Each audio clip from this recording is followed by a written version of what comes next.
Hey everyone, it's Brian Robb and Souichi Terada of MassLive.com, and we are here breaking down potentially the biggest storyline in the NBA Finals coming up, a showdown between the Celtics and the Mavericks, as we are about to see the return of Kristaps Porzingis to the floor. And Souichi, he's talked a lot in the lead up to the Finals. It's been, I'd say, a pretty interesting tone here, and as the series goes on from one all the way through, I'm very curious to see what type of impact he's going to be able to make from game to game Mhm. in this series.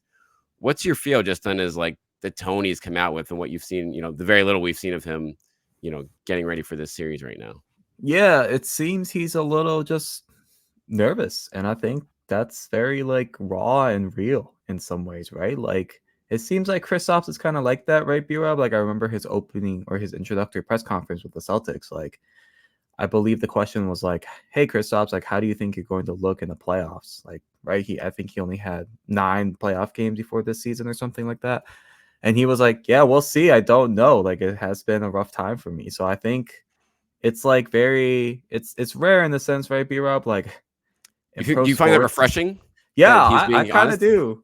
It's I mean, I guess in the sense of like the media training, right, in America especially is very much so like you wouldn't do that, but obviously he's an international player. He's Latvian and everything, so it's just like you don't yeah, like it's just something like you said, it's rare. I think it's refreshing. I think it's kind of nice that he's like, yeah, we'll see. Like it's also showing some respect to like the situation in the sense of like this is the NBA Finals. Like he hasn't played in more than a month, and he's kind of just getting thrown into the fire. And he's like, yeah, who knows what he'll look like? Nobody knows. Even he doesn't know. And I think that's okay though, just because, right? Like I said, it's the NBA Finals, and you should have a little bit. Like I think you should be a little bit like not like scared of the moment, but like a little bit just like nervous. And I think that nervous energy is always a little bit productive going into a stage like this. I think it's a really good point. Like it's nerve wracking enough to go into the NBA Finals itself. When For the you've first played time. exactly for the first time, you haven't played beyond the first round your entire career. Yeah, If now you're you get to play the Porzingis, which is finals. wild because he's been around a while now. He's been around for a good, Mhm. 8 years in the NBA, and now not only are you thrown into it, you're thrown into it when with your longest layoff of the season here, Mhm. essentially. And I mean, the good news for him in a sense is like this series is going to drag out 2.5 weeks here, conceivably. Yeah. So what he looks in game one or game two may not necessarily what he looks like in game five or game six, Mhm. depending on how things go. With that said, there's a lot now, I think, on Porzingis and on Joe Mazzulla here in terms of like, how is this going to be managed from Yeah. game to game and just like, or even quarter to quarter at this point, since it seems like I would be stunned at this point. They're probably going to start him, I would guess, to see what it looks like. Mhm. But this is going to be an interesting chess match series, Suichi, and I think this is one of the main, moves of the match is like, okay, what are you getting out of Porzingis, and how does Mhm. that impact the rest of what you're trying to do? Yeah, Bear, that's a good point. I know you wrote about it and everything. I think it's very positive having Porzingis back in the sense of like you can take all these minutes away from Al, right? And you get the longer layoff. Like, I think this is like the ideal Celtics scenario when it comes to Al Horford. Like, you get 10 days off. You had essentially a week break between the first and second round in the East Finals and everything. And now you get to unleash Porzingis, and as you said, you'll probably start him. But then, right, like I think Al has been, pretty good these playoffs and everything. And I guess you don't have to worry as much about him just like kind of slowing down, right? Like he clearly kind of ran out of gas in the 2022 finals. I think that was the case for the entire team. Whereas this path is a lot less strenuous, and I think you feel good about that. And yeah, you just have options off the bench. It doesn't necessarily have to be even a Porzingis or a Horford. Like maybe you throw in a Cornet or a Tillman out there for spot minutes, depending on foul trouble or these other situations. So I just think having as many options as possible, Europe, is the best thing, just because like this team has proven that it can, sweep the East Finals, win the second round of 5 games without Porzingis, and having a 37-year-old Al Horford in the mix. So yeah, I mean, you feel good about it, obviously, for your Celtics fans. I think the betting odds reflect that, even if everyone is betting the Mavericks way. But I think realistically, like the addition of Porzingis or the re-addition of Porzingis is just makes it easier for Missoula going forward.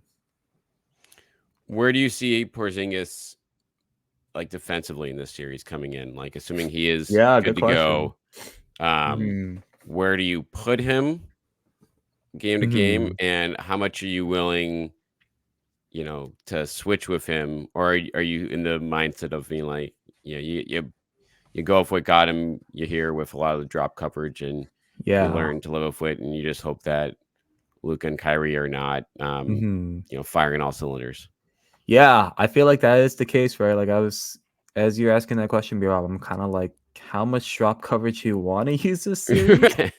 But at the same time, it's like, how much do you want like a even like a 90% Porzingis, switching and like being out on the perimeter and everything. Just because we have seen a lot of big men getting exposed like that throughout the playoffs, right? So it's just right. I mean, you look at I don't want to compare Rudy Gobert and Kristaps, but like I you think look that's a at fair the I think comparison. yeah, like you look at the step back three that Luca hit over Rudy in the West Finals, right? I forget. It's a game 2 or 3. Like I don't think you want that scenario over and over again if you're the Celtics. But at the same time, how much drop do you want to live with? So it's just maybe I think that's like kind of a small blessing in disguise, almost even maybe in the sense of like you are like you don't have to figure out too much of like what you're gonna do with Porzingis just because maybe you don't play him as much at the beginning of the series and you kind of feel out how the Mavs are doing as well. But like regardless, I think Luca and Kyrie are just gonna do their own thing. And I think offensively is kind of where Kristaps has to like right earn his keep and like with the post ups and everything and punishing switches and all that kind of stuff. Completely. That's because that is, like you said, that's going to be the area. Like, no matter if Porzingis is 100%, like that defensively, that's just an area of vulnerability for him in this type of matchup. And Hmm. I'm with you of the sense of like, you don't want him out on an island for half of the possessions he's out in the court there, because that's just not. I think that's Hmm. leading to potential pitfalls for the rest of your defense trying to help out all the time and then leaving other guys open. Hmm. Um, but offensively, that's where it's like, okay, if you can, if he's hitting shots early or is able to punish the Maverick switching Hmm. as the series goes on, like that's going to be like, all right, you have enough offensive upside there to counteract any drag he's giving you defensively, because Yeah, that's where the Rudy Gobert comparisons that's end, really right? anyway. That's like that's totally because like Rudy Gobert punishing it is like a post up on like Luka Doncic, but that even that is like uninspiring to watch after a couple of these. It's like, all right, like that's Hmm. fine, but that's really he's missing these half the time, and he's going to miss his free throws if he gets fouled. So it's like how good that did that do the Wolves? And the answer was not that much. Hmm. Yeah, and then I think too, like for Kristaps' confidence, and we've seen this throughout the entire regular season. Like he's had fast starts. I feel like where the Celtics seem like they just kind of want to feed the post and like Kristaps get going, start cooking a little bit in the first quarter. And so I think maybe if he's feeling comfortable, that's what you do in game one here. Like just see how Kristaps feels right from the get go, and then you just feed him. And if he can get a couple buckets, like I think his confidence in himself will go way up, right? And like I said earlier, like it's refreshing to hear him like that, and I think just like that confidence boost immediately, we just like I think kind of set the tone for the rest of the series, right? Especially against your former team, like Kristaps loves playing in the Garden in front of the Boston crowd. Like I think you get him some extra juice, like that's like momentum for the rest of the series in some ways.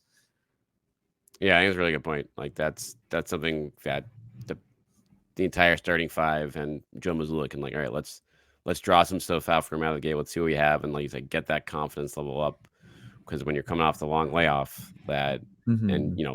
you just aren't sure of yourself anyway because of what you can do there. That can certainly help push things in the right direction, and also just opens things up for the rest of the team. Like if the Mavericks come out right away and see, oh crap, like Porzingis is hitting shots, that's going Hmm. to open up the lane for Tatum. That's going to open up the lane for Brown and Derek White. And that is a luxury they have not obviously had in the East Finals and the East semifinals, where the defense I think has been there consistently, Souichi, throughout, but we have not necessarily seen. We've seen flashes of good offense, but clearly not the same level of offense that we saw from this team at its peak with Porzingis on the floor. Yeah, and I think that's a good point, B Rob, in the sense of like no matter how good the Celtics have been in the last month, and like I obviously it was pretty darn good considering they went 12-2 through the East.